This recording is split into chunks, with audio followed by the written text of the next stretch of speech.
Hello guys, today we are going to solve the Burp Intruder rooms, as I think it is also updated version.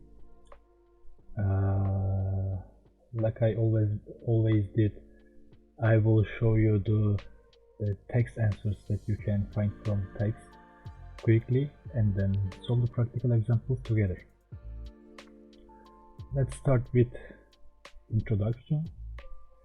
Here no answer is needed, it's a short introduction to Intruder room. And what is Intruder? There's a question, in which Intruder tab can we define the attack type for our planned attack, its positions. There's a picture about it, yes. In the position tab we can define our attack type. There are 4 attack types actually, and we will choose the suitable one for our attack. Let's go with positions. What symbol defines the start and the end of a payload position? The thing that it tries to understand here, as you can see, if we change a parameter for our attack, there is a symbol. This symbol, our parameter has to be in between these symbols. Payloads. Which payload processing rule could we use to add characters at the end of each payload in set? It is at suffix. There is no picture about it here. I will show it in the proceed. I think yes. Let's continue with sniper. There are 2 mathematical questions here that you can solve easily when you read the text, but let's read it again. If you were using sniper to fuse 3 parameters in a request with a word list containing 100 words, how many requests will Burp need to send to complete the attack? To solve this question, we just multiply 3 and 100. How many sets of payload will sniper accept for conducting an attack? You can think sniper as a one-shot attack. We have only 1 parameter to change, and no need to another. For example, if we know the username, we can just change the password parameter to complete our attack. Diagram. If you have a word list with 2 words in it, admin and guest, and the positions in the request template look like this, what will the parameter of the first request that Burp sends be? Guys, diagram is another attack type, and it goes like this. When we have a word list like that using the veteran attack type with the same word list from before, Burp, Suite and Intruder. Intruder will generate 3 requests. Username Burp, password Burp. Username Suite, password Suite. Username Intruder, password Intruder. 1 goes here, 1 goes here. You can think as that there are 2 word lists, and each contains the same values, and 1 from another, 1 from another, 1 from another, 1 from another, 1 from another, and 1 from another. And we have a word list, 2 words in it, admin and guest. Positions. The request template look like this. Admin goes there, and admin still goes there, because it contains 2 word lists, and 1 by 1 we take them 1 to do another parameters, and then goes to another, and the same parameter, the second parameter, goes to the all positions. Let's go with pitchfork. What is the maximum number of payload sets we can load into Intruder in pitchfork mode? You can find the answer from text. It's a knowledge question, nothing about practical. Cluster bomb. We have 3 payload sets. The first set contains 100 lines, the second contains 200, and blah blah blah. It's like multiplying again. And what attack type cycles through the payloads, inserting one payload at a time into each position defined in the request. Like I say, sniper, you can think sniper as a one-shot gun. Only one parameter should change. And now it's our time.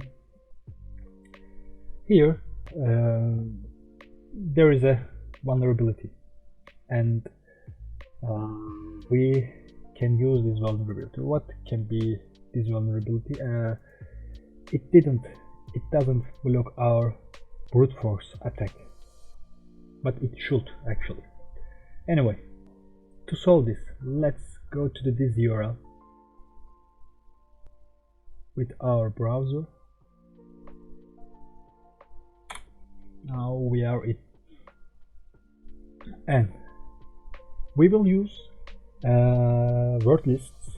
One of them is username txt and another one is password txt. To get these word lists, we can download them from this URL,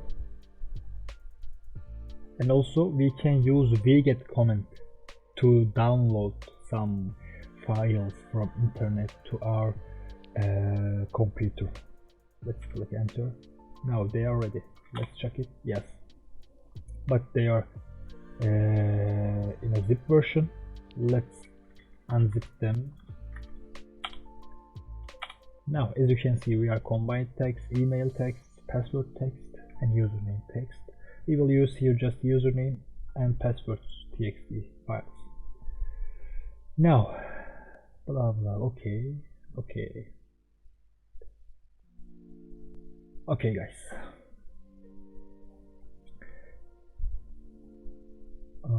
okay, we will create a pitchfork attack.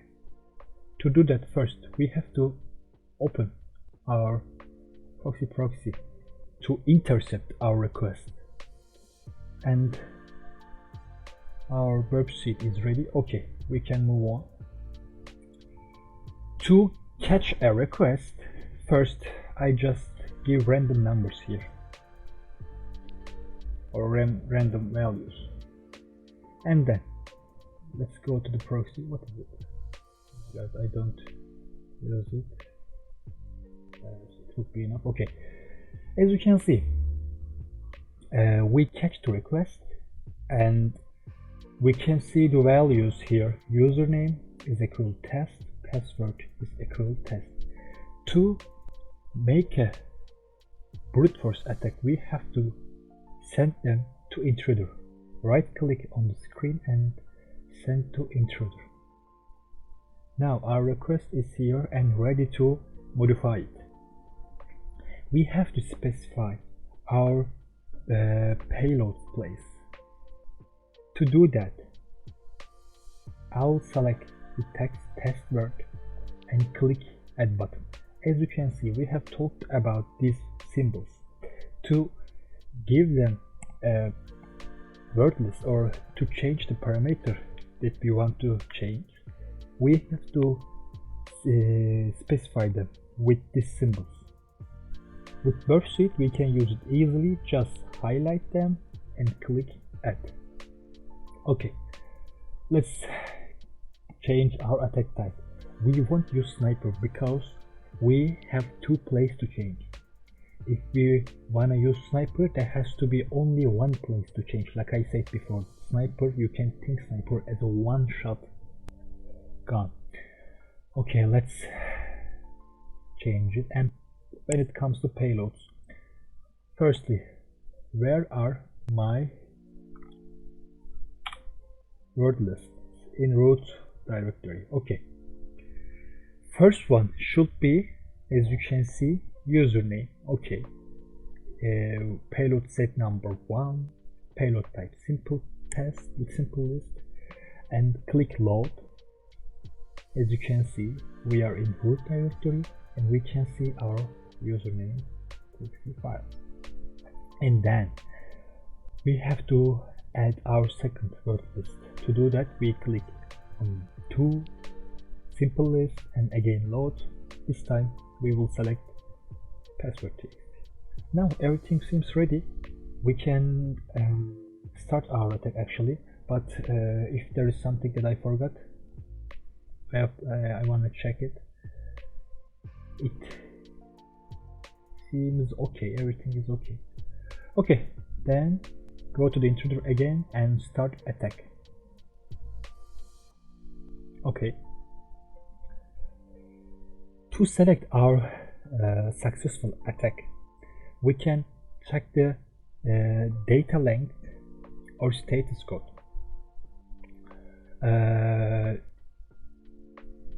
You can think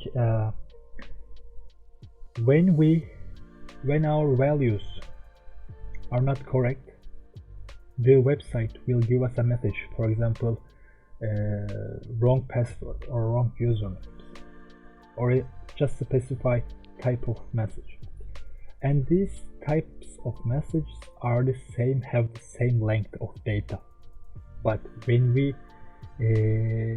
successfully log in, our data length will be different because the site that we will see will going to be different.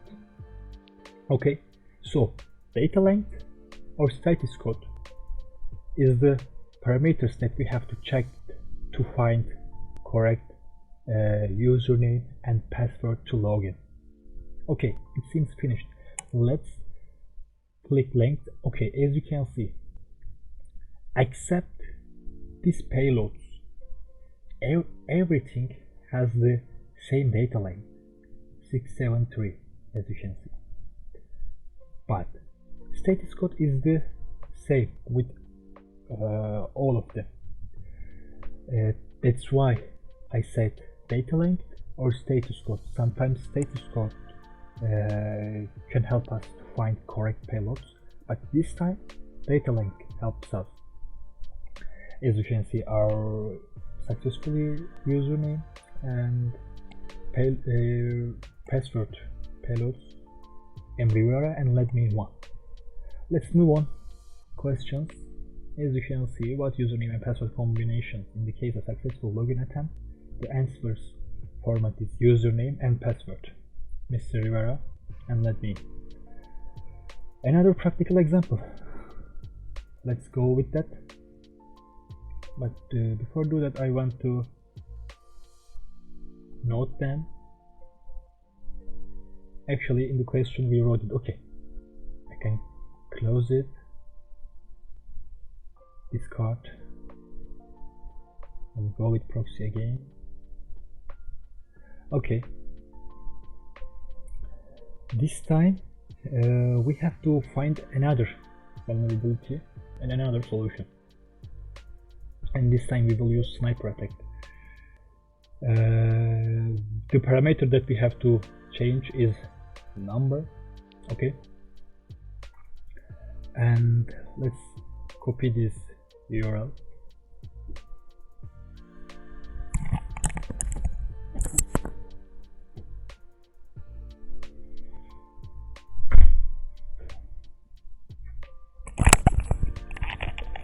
Sorry, I came back.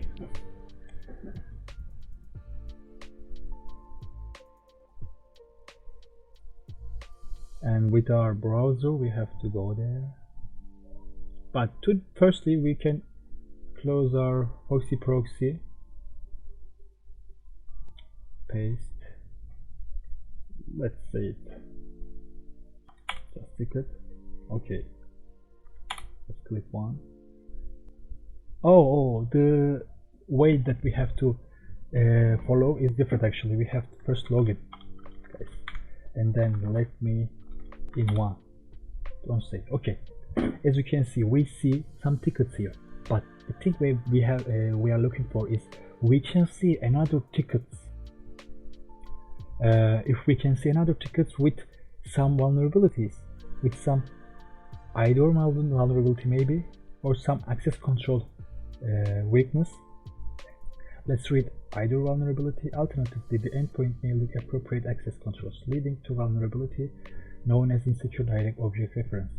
If this is the case, we could potentially exploit the system and read all existing tickets regardless of the assigning user. And now we are going to check, is there something that we can read from another's profile or account maybe. To do that, we are going to open our Burp and click one of the tickets. It doesn't matter. The first thing here, the important thing is here is catching a valid request. And now let's forward the before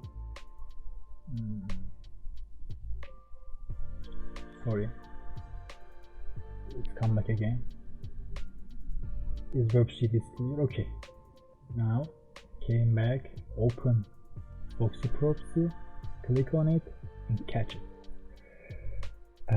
I will send it to the intruder, and I want to change this parameter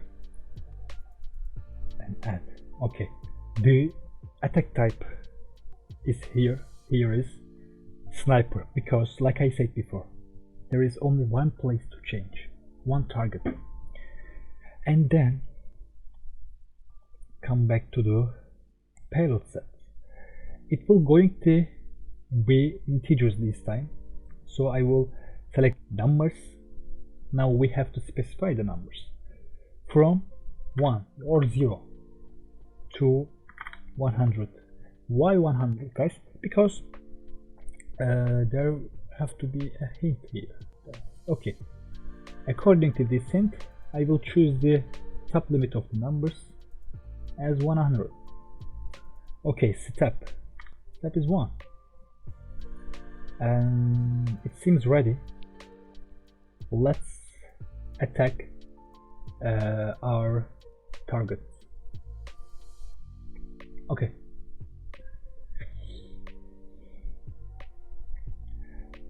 let's talk about the vulnerabilities here.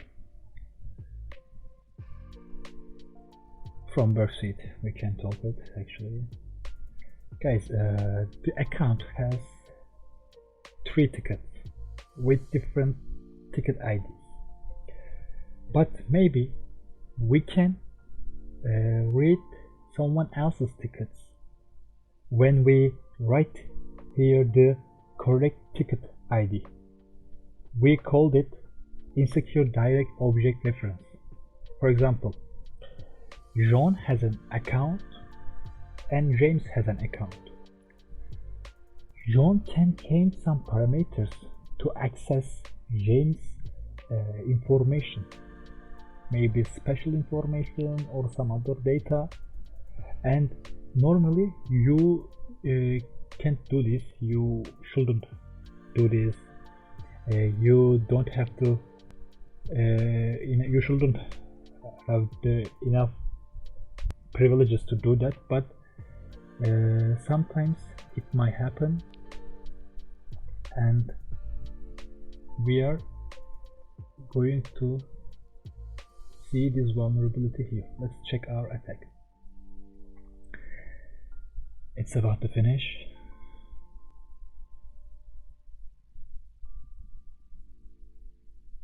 Okay, let's this time check the status code.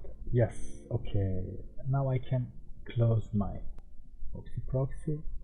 As you can see, Mr. Rivera has 3 tickets, but when it comes to the Burp sheet, we have 5, 1, 2, 3, 4, 5, 6 successfully status code. Actually 200 means yes, it's okay, the server sent to the information that you want before, that you asked before actually.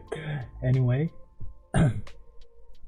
but when it comes to the, let's close it, when it comes to, for example, 83, we don't have here 83, or 47, we don't have here who is tickets ID are they? Okay, It's all depends on a simple insecure direct object reference vulnerability. Anyway, to catch our flag, let's continue with the questions. Either using the response tab, attack results window, or by request manually in your browser, find the ticket that contains the flag. Okay, now it's time to use these information that we have found. For example, the first payload that we are going to try is 47. Come the tickets. Okay, that's right here, 47. As you can see, I can see it, but it's not mine, but I can see it. It's simply a either vulnerability. Let's continue with other because I don't see any flag here. What was the other? Come here, baby. 83, I think. Yes, let's move on with 83. Yes, now we captured the flag. There will be a second part about extra mile challenge, guys. You can follow my channel and see the next solutions. Thank you for watching. Have a nice day.